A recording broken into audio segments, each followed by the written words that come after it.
Online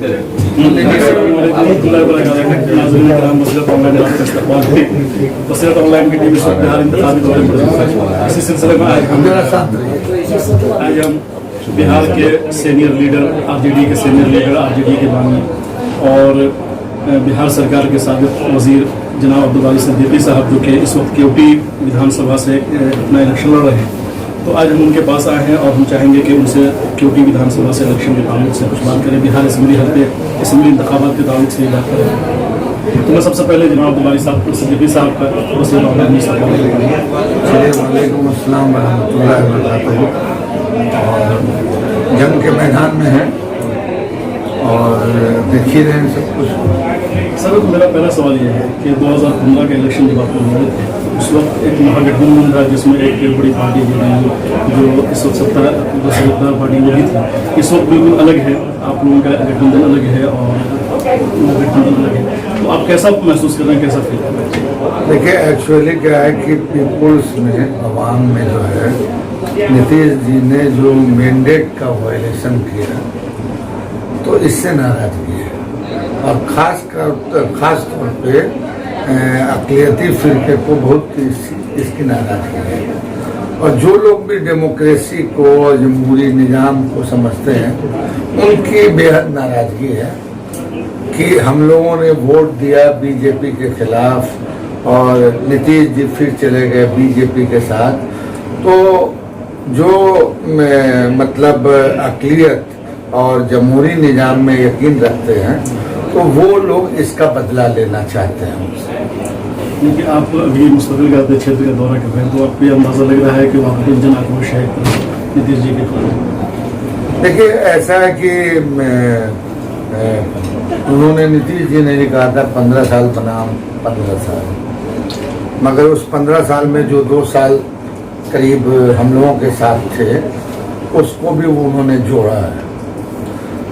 तो जो हालात हैं और मुल्क के हालात, मतलब मुझको लगता है कि नीतीश कुमार तो सेकेंडरी है हमारे लिए, मगर प्राइमरी हमारे लिए आइडियोलॉजी है कि साहब हम कहाँ खड़े हैं। तो एक तरफ जो है उस आइडियोलॉजी के लोग मुल्क में और इस सूबे में इलेक्शन का मुद्दा बनाए हुए हैं, जो ये मानते हैं कि ये मुल्क उनकी बकौती है। हम लोगों का मानना है कि साहब ये मुल्क किसी एक की बकौती नहीं है, बल्कि करोड़ों मेहनत कश मजदूर, किसान और सारे अवाम जो हमारे पुरखों ने अपने खून पसीना से इस मुल्क को सींचा और चौमुखी सींचा, लिटरेचर में भी, डेवलपमेंट में भी और मुल्क की आज़ादी में भी, और उसमें जो अपनी शहादतें थी, ये मुल्क उनका है। मगर वो मानते हैं कि नहीं, ये मुल्क हमारी बकौती है। दूसरी तरफ जो है उसी आइडियोलॉजी के मानने वाले ये मान रहे हैं कि साहब हम जिसको कहेंगे राष्ट्रभक्त, नेशनलिस्ट, वही होगा नेशनलिस्ट, और हम जिसको कह देंगे, फतवा दे देंगे कि साहब ये नेशनलिस्ट नहीं है। तो इसकी भी लड़ाई चल रही है। और जो लोग फर्जी सर्टिफिकेट बांट रहे हैं नेशनलिस्ट और एंटी नेशनलिस्ट का, तो हम लोग बता रहे हैं कि साहब उनका इतिहास जो है आज़ादी की लड़ाई में 1 घंटा जेल जाने का नहीं है, मार खाने की बात तो दूर रही, शहादत देने की बात दूर रही। तो इन बातों की भी चर्चा जो है इलाके में, और ख़ास करके जो वो अवाम जो इन चीज़ों पर सोचती है, उन पे असर है। एक सवाल यह है सर कि आप एक ज़माने से अलीनगर से इलेक्शन लड़ रहे थे और काफ़ी वहाँ से हमेशा कहते अच्छे वोटों से जीत रहे थे, तो इसमें तो केवटी आने की क्या वजह? देखिए, पार्टी हमारे लिए समझिए सर आँखों पर है। और मैं अलीनगर से जब नया परिसीमन बना डिलिमिटेशन के बाद, तो अलीनगर बना, तो अलीनगर से 2 बार हम जीते, और जो पुराना कॉन्स्टिट्यूंसी था हमारा वहाँ से हम 5 बार जीते। तो कुल मिला के 7 बार हम वहाँ से मिले रहे। हम उस वक्त भी कोई आदमी अपना घर नहीं छोड़ता है, जहाँ पैदा हुआ, बड़ा हुआ, खून पसीना लगा हुआ है, तो तकलीफ थी। मगर पार्टी का जो भी डिसीजन हुआ, पार्टी एक तरह से मुझ पर दबाव बना रही थी कि अंकल आपकी तबीयत भी खराब है, आप हमको जो जानकारी है थोड़ा टफ है, मगर ठीक है आप निकाल लेते हैं, मगर आप या तो केवटी या तो गौड़ा बोराम में चुन लीजिए, जो आपको सहूलत बुझाए उसमें जाइए। मगर हम 3-3 बार 4-4 बार डिनाई करते थे। मगर आखिर में जब पार्टी का एक तरह से प्रेशर बना, तब भी हमने कहा कि नहीं, हम आज जाएंगे अपने हल्के में और हल्के के लोगों से जिनसे जुड़े हैं उनसे राय मशवरा करने के बाद हम डिसीजन लेंगे। मगर आखिरी वक्त तक जो है मेरे को वहीं से लड़ने की ख्वाहिश थी, मगर कुछ वाक़यात ऐसे हुए कि मैंने कहा कि नहीं, हो सकता है कि कुछ लोगों को एंटी इनकम्बेंसी भी लगता हो कि भाई 7-7 बार से यहाँ MLA हैं और वहाँ के लोग जब ख्वाहिशमंद हैं तो मुझको वहाँ चला जाना चाहिए। और एक चीज़ बता दें, 1977 जब हम पॉलिटिक्स का, सियासत का ABCD भी नहीं जानते थे, तो उस जमाने में भी जनता पार्टी बनी थी और जो हमारे लीडरान थे कर्पूरी ठाकुर जी, मरहूम कर्पूरी ठाकुर जी, और अभी चले गए हैं बीजेपी में हुकुमदेव नानी यादव, तो वो इन लोगों ने मुझको डायरेक्शन दिया था कि 3 जगह से नॉमिनेशन कीजिए। उसमें एक उस वक्त भी क्योटी था, दूसरा पंडोल था और तीसरा जो है बिहार शरीफ था। तो जब बिहार शरीफ का नाम आया तो मैं नया आदमी था, पॉलिटिक्स बहुत जानता भी नहीं था, हालांकि वे लोग अपने लिहाज से ठीक कर रहे थे, मगर मुझको लगा कि कहाँ मुझको ये, तो मैंने उनको कहा कि टिकट मिले या ना मिले, समझेंगे, हम इन तीनों जगह से नहीं जाएंगे। तो एक क्योटी उस वक्त का 1977 का, फिर 2005 में मरहूम गुलाम सरवर साहब के नहीं रहने के बाद लालू जी ने मुझको कहा कि तुम क्योटी से लड़ो। एक तरह से मुझको सैम्बुल भी मिल गया। मैं बहुत उधेर बूंद में था कि बहेरा लड़ूं या क्योटी लड़ूं। उस वक्त भी जब मैं परेशान होता हूँ तो मैं चला जाता हूँ अपने नाना के मतलब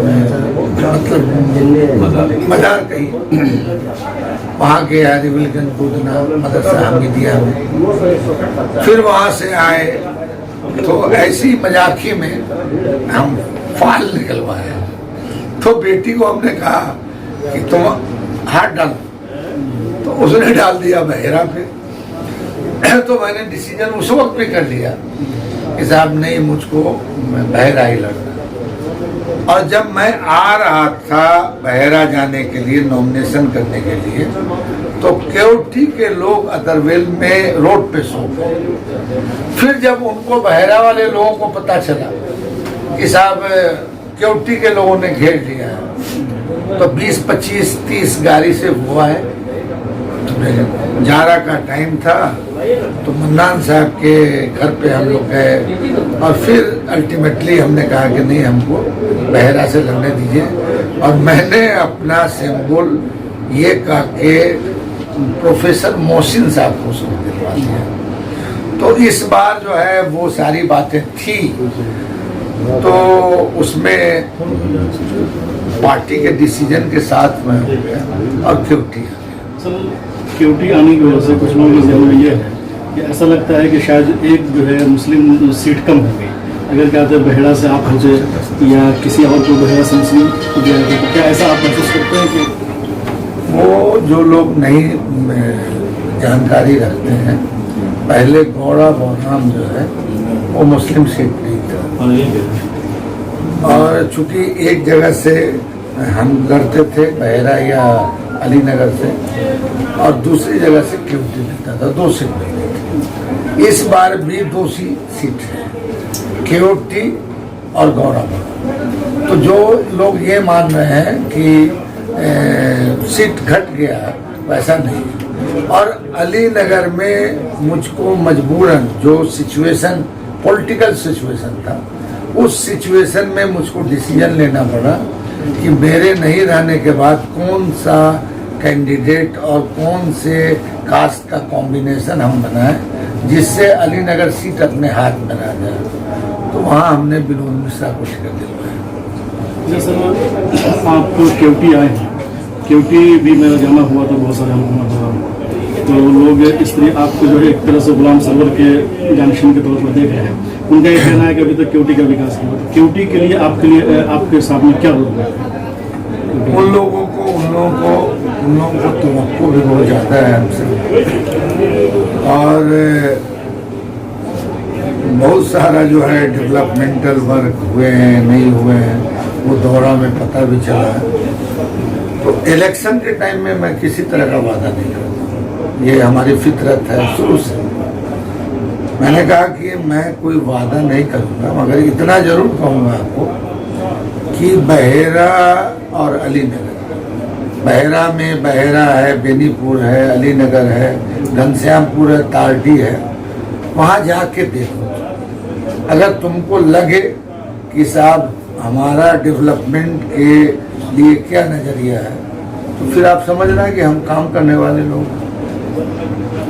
सर एक आखिरी सवाल है कि अभी नौजवानों में, मैंने बहुत सारे लोगों का दौरा किया है, वहाँ मैंने देखा कि नौजवानों में तेजस्वी जी का जो वादा है 10 लाख रोजगार का, उसके ताल्लुक से बहुत ज़्यादा एक तरह से उसको कहेंगे कि जोश है और वो उसको मान रहे हैं।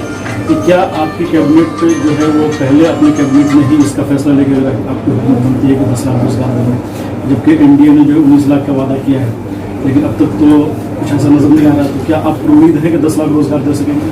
बेशक, चूँकि हमारे नेता हैं तेजस्वी प्रसाद यादव, अभी नेता विरोधी दल है, कल के फ्यूचर है, वो हमारे सीएम के कैंडिडेट हैं। और ऐसा नहीं है कि रैंडम हम लोगों ने जो है अनाउंस कर दिया है कि साहब 10 लाख रोजगार देंगे। इस पे छानबीन हुई है, रिव्यू कई मामले का हुआ है, और अभी इस अनाउंसमेंट के बाद बीजेपी और खास तौर पे नीतीश जी बहुत घबराए हुए हैं। और इनके जो फिनेंस मिनिस्टर हैं वो बोलते हैं कि इस पे जो है 10 लाख लोगों को रोजगार देने में 58,000 करोड़ रुपया खर्चा होगा। तो ये पैसा कहाँ से आए, वो बोलते हैं। तो चूंकि वो भी वजीर मालियात हैं और अल्लाह के करम से 2 साल के करीब मैं भी रहा हूँ, तो मैं कह सकता हूँ कि हमारा बजट का साइज जो है एक जमाने में सिर्फ 22,000 करोड़ हुआ करता था, मगर उसी 22,000 करोड़ में हम लोगों ने बहुत सारे यूनिवर्सिटी बनाए। जयप्रकाश नारायण यूनिवर्सिटी बनाया, वीर कुंवर सिंह यूनिवर्सिटी बनाया, बीएन मंडल यूनिवर्सिटी बनाया, सिद्धू कानू विश्वविद्यालय बनाया, विनोबा भावे विश्वविद्यालय बनाया, मौलाना मजहरूल हक विश्वविद्यालय भी बनाया। उसके साथ साथ उस जमाने में जो बहालियां हुई थी बीपीएससी के थ्रू टीचर की, लगभग 25,000 लोगों की हुई थी। उसके बाद दरोगा की बहाली हुई थी, उसके बाद जो है लेक्चरर की बहाली हुई थी। और तो हमारा जो छोटा साइज था, उस छोटे साइज में भी हमने कई डेवलपमेंटल वर्क किए थे। मगर अभी इनका जो बजट का साइज है वो 2,05,000 करोड़ के बराबर है। तो जब ये बजट पास करते हैं तो अपना पीठ थपथपाते हैं कि साहब हमारा बजट का साइज इतना बड़ा हो गया, मगर वो ये नहीं बताते हैं कि 31 मार्च को ये कितना पैसा लैप्स करते हैं। ये हर साल पैसा लैप्स करते हैं, कहीं 30, किसी बार 30,000 करोड़, किसी बार 40,000 करोड़, किसी बार 45,000 करोड़।